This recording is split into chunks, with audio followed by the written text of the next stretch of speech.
નમસ્કાર, આપ જોઈ રહ્યા છો નેશન પ્લસ ન્યૂઝ. હું છું આપની સાથે હેતલ ભગત. ચૈતર વસાવાના ગઢ ડેડિયાપાડામાં આજે ભાજપે મોટું ગાબડું પાડ્યું છે. આજે ડેડિયાપાડામાં યોજાયેલા આદિવાસી ગૌરવ અભિવાદન સમારોહમાં આપના અગ્રણી કાર્યકરોએ ભાજપનો ભગવો ખેસ ધારણ કર્યો હતો.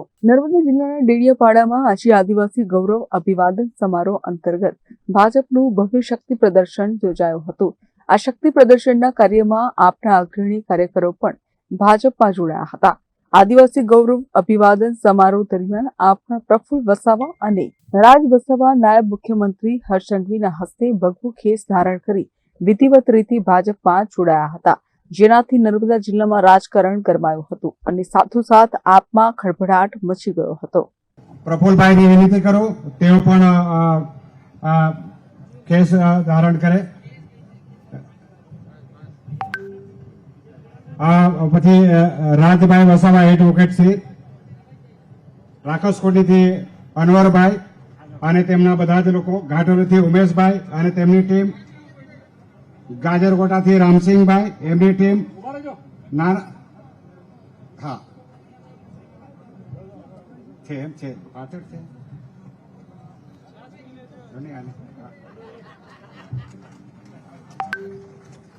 નામ આજે ખાસ કરીને હું મારા અનેક યુવાન સાથીઓનું સ્વાગત કરવા અહીંયા આવ્યો છું.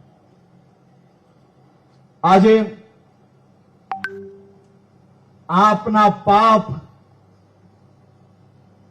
કોંગ્રેસનું તૃષ્ટિકરણની રાજનીતિ, આ બધું છોડીને માત્ર ને માત્ર આદિવાસી સમાજના વિકાસ માટે મારા અનેક યુવાન સાથીઓ, અનેક સિનિયર નેતાઓ આજે ભારતીય જનતા પાર્ટીમાં જોડાઈ રહ્યા છે. હું ડોક્ટર પ્રફુલ્લભાઈ વસાવા આમ આદમી પાર્ટીના ઉમેદવાર હતા, જે આજે ભારતીય જનતા પાર્ટીમાં જોડાય છે. માત્ર ને માત્ર એમને એટલું જ કહ્યું કે મને મારા સમાજનો, મારા વિસ્તારના નાગરિકોની સેવા કરવાનો અવસર જોઈએ છે. હું કોઈ હોદ્દા માટે નહીં, પરંતુ મારા નગરજનો, મારા આદિવાસી વડીલો, આદિવાસી દીકરીઓને, યુવાનોના લાભ માટે ભારતીય જનતા પાર્ટીના વિચારો જોડે જોડાવા માંગુ છું અને આજે જોડાઈ રહ્યા છે. આ વ્યક્તિ, આ યુવાન વ્યક્તિને આપણે સૌ લોકો સ્વાગત કરીએ તાલી વગાડીને.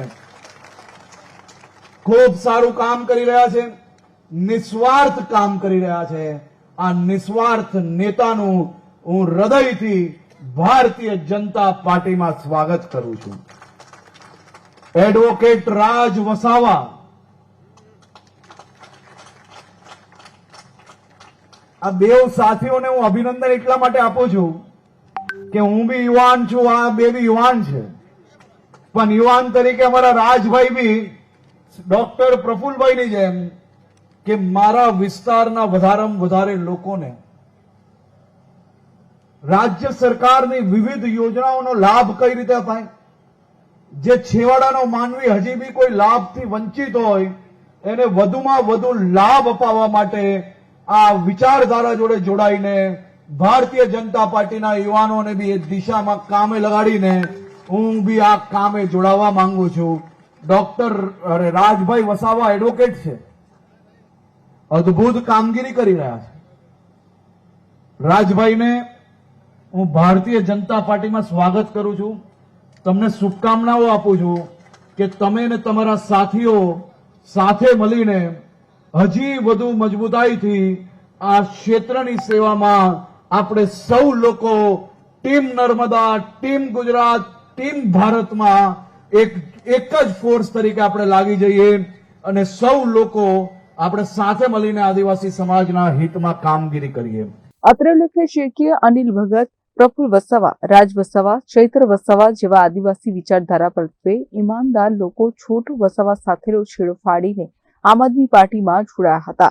છોટુ વસાવાને છોડીને ગયેલા ચારેય નેતાઓનો અંબાજીથી લઈને ઉમરગામ સુધીના આદિવાસી પટ્ટામાં મજબૂત પકડ હતી, જેના જોરે ચૈત્ર વસાવા ડેડિયાપાડાના ધારાસભ્ય બન્યા હતા. પરંતુ હવે ચૈત્ર વસાવાના સાથી ગણાતા પ્રફુલ્લ વસાવા અને રાજ વસાવાએ ભાજપનો ભગવો ધારણ કર્યો છે, જેથી હવે અંબાજીથી લઈને ઉમરગામ સુધીના આદિવાસી પટ્ટામાં ભાજપની પકડ વધુ મજબૂત બનશે એવું રાજકીય વિશ્લેષકો જણાવી રહ્યા છે. Bureau report nation plus news Narmada. સમાચારોના સતત અપડેટ મેળવવા માટે અમારી નેશન પ્લસ ન્યૂઝની યુટ્યુબ ચેનલને સબસ્ક્રાઇબ કરો, બેલ આઇકન દબાવો અને જોડાયેલા રહો ફેસબુક, ઇન્સ્ટાગ્રામ અને ટ્વિટર પર.